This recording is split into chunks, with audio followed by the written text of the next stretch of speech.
week, which is this week. If you'd like to take a look at dangerous intersections near you, we've got a link for you on WSBA.com.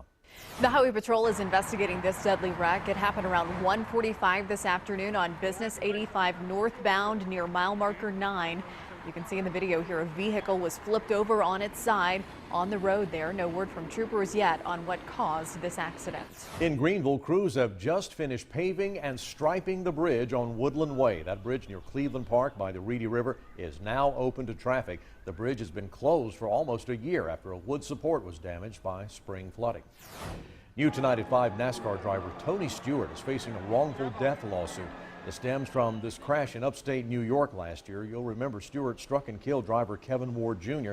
when Ward walked onto the track after another crash. Ward's family filed the lawsuit claiming Stewart deliberately gunned his car and put it into a skid and hit Kevin. Stewart has always maintained it was an accident, and a grand jury refused to indict him.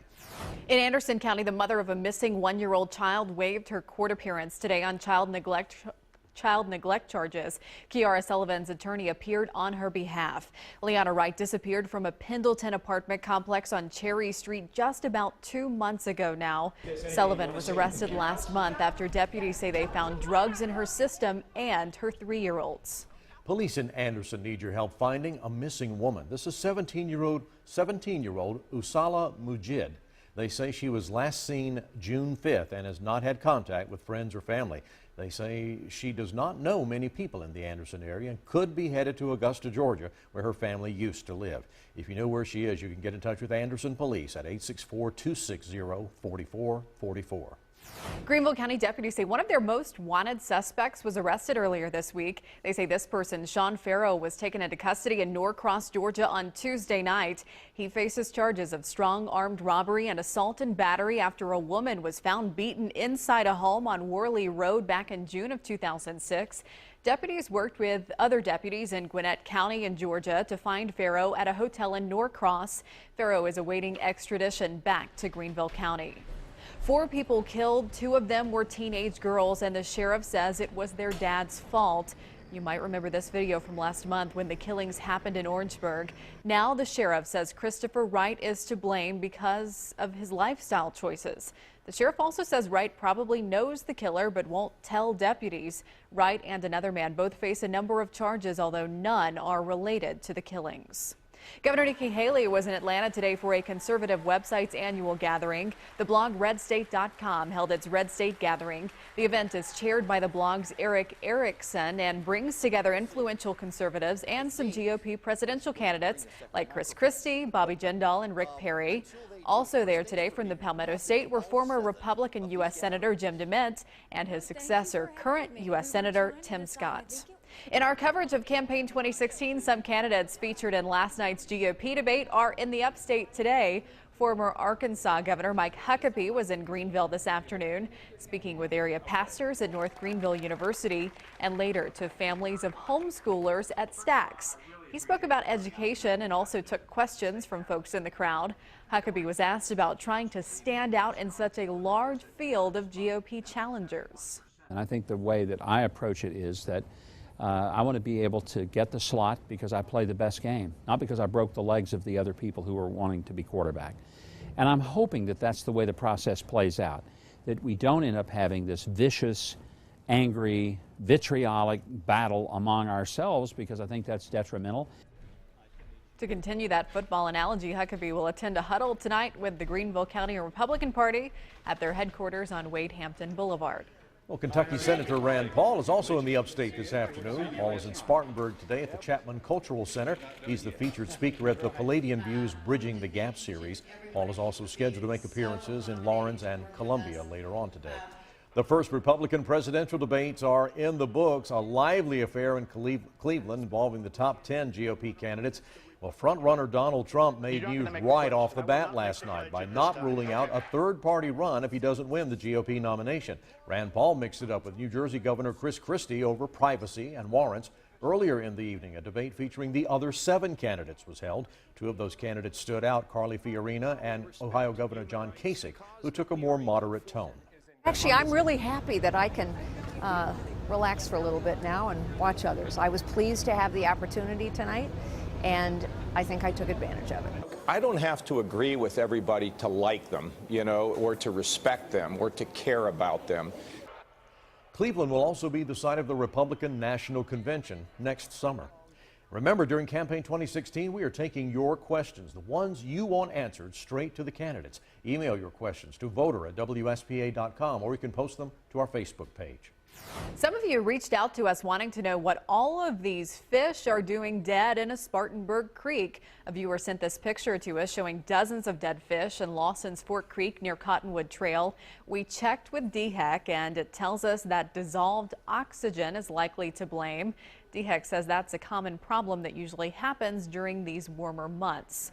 Well, so far it's much cooler and quieter across much of our area today after 2 days of very intense thunderstorms. So will those improving conditions hold on throughout the weekend? We sure hope so. 24/7 meteorologist Dan Bickford tells us about our weather. Hey, Dan. Now, always more change in the weather. Yeah, with no 90s today. We've seen 80s, no big thunderstorms either, but that doesn't mean it's been dry. We do have some spotty showers out there.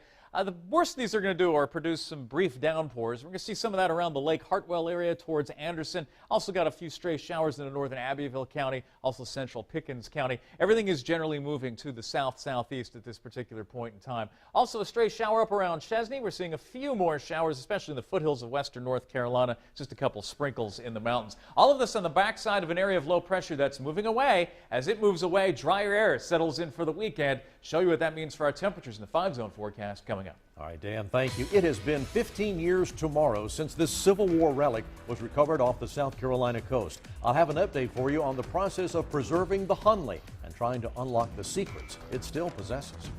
Plus, a major player in Congress is expressing his doubts about President Obama's nuclear deal with Iran, why Senator Chuck Schumer is opposed to the deal, and who else in Congress is concerned. Then at 6, a crime tracker alert. Keep a close eye on your bank account. Greenville police say thieves have found a new high-tech way to steal your money. They say it's part of an ongoing theft ring.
A top-ranking Democrat in the Senate says he plans to vote against President Obama's nuclear deal with Iran. New at 5, Weijia Jiang has the story from Capitol Hill. New York Senator Chuck Schumer says he will vote against the Iran deal when Congress takes up the issue in September. Schumer issued a 3-page statement saying, in part, there are serious weaknesses in the agreement. It would allow Iran, after 10 to 15 years, to be a nuclear threshold state with the blessing of the world community. During a Senate hearing Wednesday on the deal, Schumer called this the most important vote of his political career and said he wouldn't be swayed by the intense lobbying effort from the White House. I won't let party, pressure, politics interfere with doing what I think is right. Schumer is the first Senate Democrat to publicly break from the White House, and that could give others the green light to follow his lead.